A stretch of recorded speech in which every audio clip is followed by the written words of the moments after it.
A ver, el Manifiesto Comunista, seguro que el nombre suena. Es de esos documentos que todo el mundo ha leído o ha debatido y seamos sinceros que a menudo se ha malinterpretado. Pero hoy no vamos a meternos en revoluciones ni en eslóganes. Vamos a hacer algo diferente. Vamos a tratar este texto como lo que sus autores en realidad pretendían que fuera un informe técnico, casi una autopsia económica del capitalismo de su época. Fijaos en esta frase, escrita, ojo, en 1848. Es que suena increíblemente actual, ¿verdad? Describe una fuerza que parece imparable, esa necesidad constante de expandirse. Lo que Marx y Engels estaban viendo en tiempo real era el nacimiento de un sistema que no entendía de fronteras, una fuerza que hoy, pues, la llamamos globalización. Y aquí está la clave de nuestro análisis de hoy. Vamos a dejar la ideología a un lado solo un momento para plantear una pregunta. ¿Y si el manifiesto no es tanto una llamada a las armas como un manual de ingeniería? ¿Un intento de diagnosticar un sistema que estaba fallando y proponer soluciones muy concretas? Venga, vamos a meternos de lleno. Lo que buscamos es hacerle una especie de ingeniería inversa al manifiesto. No nos interesa tanto su legado político, sino la mecánica económica que propone. Queremos entender cómo funciona ese motor que describieron Marx y Engels. Porque esto es fundamental entenderlo, ¿eh? El manifiesto no nace en el vacío. No es una reflexión abstracta, fue una respuesta directa y muy urgente a una crisis económica real que estaba arrasando Europa. Estaban literalmente viendo el colapso y tratando de entender el porqué, como si fueran ingenieros delante de una máquina rota. Así que para entender el manual de reparaciones, primero tenemos que ver la avería. Y la avería fue tremenda, el colapso financiero y comercial de 1847. Ese fue el detonante, el contexto que da forma a cada una de las propuestas que vamos a ver. Es que lo interesante de verdad es cómo se van encadenando los desastres. Primero, una burbuja tecnológica en toda regla, la manía de los ferrocarriles, donde un montón de capital se invirtió de forma totalmente especulativa. Luego un shock en la cadena de suministro, malas cosechas, la plaga de la patata, los precios de la comida se dispararon. Y finalmente, el crash de 1847. La burbuja explotó y con ella pánico, quiebras bancarias, vamos, la tormenta perfecta. Y esto nos muestra de maravilla la contradicción que veían Marx y Engels. Por un lado, la lógica del mercado destinada cantidades enormes de dinero a la especulación. Por otro, la necesidad humana más básica, la comida, pues no estaba cubierta. Y encima, cuando llegó la crisis, el sistema, en lugar de ayudar, se contrajo y lo empeoró todo. Para ellos, esto era la prueba de que había una irracionalidad en la base de todo. Y por si fuera poco, había un fallo de diseño en el propio sistema monetario. La Bank Charter Act impedía al Banco de Inglaterra inyectar dinero para calmar el pánico. O sea, era como atarle las manos a los bomberos en mitad de un incendio. Esta experiencia, como veremos ahora, influyó directamente en una de las propuestas más importantes del manifiesto. Bueno, pasemos ahora a la parte de las soluciones. Después del diagnóstico, el manifiesto propone un plan de transición con 10 medidas concretas. Vamos a analizar algunas, pero no como ideología, sino como lo que son, propuestas de política económica. Primero, la idea más polémica de todas, la abolición de la propiedad. Pero es vital entender a qué se referían exactamente.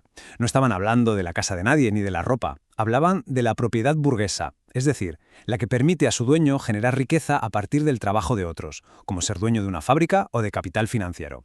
Para ellos, esto no era una posesión personal, sino una forma de poder social.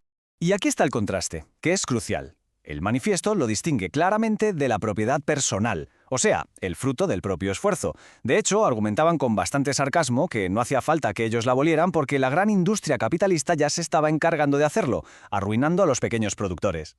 Así que el punto clave es este. No se trata de colectivizar los bienes personales, sino de socializar los activos que producen riqueza. Si nos fijamos en 3 de estas 10 medidas, vemos una lógica técnica muy clara. La centralización del crédito, pues es una respuesta directa a la crisis de 1847, para dirigir la inversión a donde se necesita, no a crear burbujas. El impuesto progresivo y la educación pública gratuita son ideas que, hoy forman parte del debate en cualquier economía moderna. Son, al final, herramientas para gestionar la riqueza y la productividad. Y esto es algo que a menudo se pasa por alto, pero el manifiesto ya contenía una crítica ecológica. Se dieron cuenta de que separar la ciudad del campo rompía el ciclo natural de los nutrientes. La comida iba a la ciudad, sí, pero los residuos no volvían a la tierra, y eso estaba agotando los suelos. Su propuesta de integrar industria y agricultura es una idea sorprendentemente moderna, que se adelanta a conceptos como el de la economía circular. Muy bien, ¿y todo esto qué tiene que ver con nuestro mundo, con la economía de plataformas, la llamada gig economy? Pues aunque parezca mentira, muchísimo. Vamos a ver cómo este análisis de hace 175 años describe nuestro presente de una forma asombrosa. Así es como describían el trabajo en una fábrica del siglo XIX. Una estructura militar con supervisión constante, muy jerárquica. Una imagen de control total sobre la persona que trabaja. Pues bien, esa figura del capataz, del supervisor que está siempre encima, no ha desaparecido. Simplemente ha cambiado de forma. Hoy es software. Y esta comparación lo deja clarísimo. El control ya no es humano, es algorítmico, constante y total. La forma de pago vuelve al trabajo a destajo de toda la vida, que maximiza la intensidad y le pasa todo el riesgo al trabajador. Y la fuerza laboral, en vez de estar junta en una fábrica, está atomizada, cada persona aislada frente a la plataforma. Son los mismos mecanismos económicos, pero rediseñados para la era digital. Y aquí es donde surge una nueva forma de capital que el manifiesto lógicamente no podía prever, pero que su lógica explica a la perfección. Cada viaje, cada entrega, cada clic, todo eso genera datos. Y esos datos, recopilados y procesados, se convierten en el activo más valioso de la plataforma. Es un capital que los propios trabajadores crean, pero del que se les expropia, y que además se usa para perfeccionar el mismo sistema que los controla. Entonces, después de todo este recorrido, ¿qué nos queda? Pues el manifiesto nos deja con una pregunta fundamental sobre la naturaleza misma de la economía. La verdad es que el poder de su diagnóstico es innegable. La globalización, el impacto de la tecnología, la concentración de capital, son tendencias que describieron y que hoy definen nuestro mundo. Y lo más irónico de todo es que muchas de sus medidas, que en su día se consideraron radicales, fueron adoptadas de una forma u otra por los propios estados capitalistas para poder estabilizarse. Así que el punto crucial, la idea de fondo, es esta.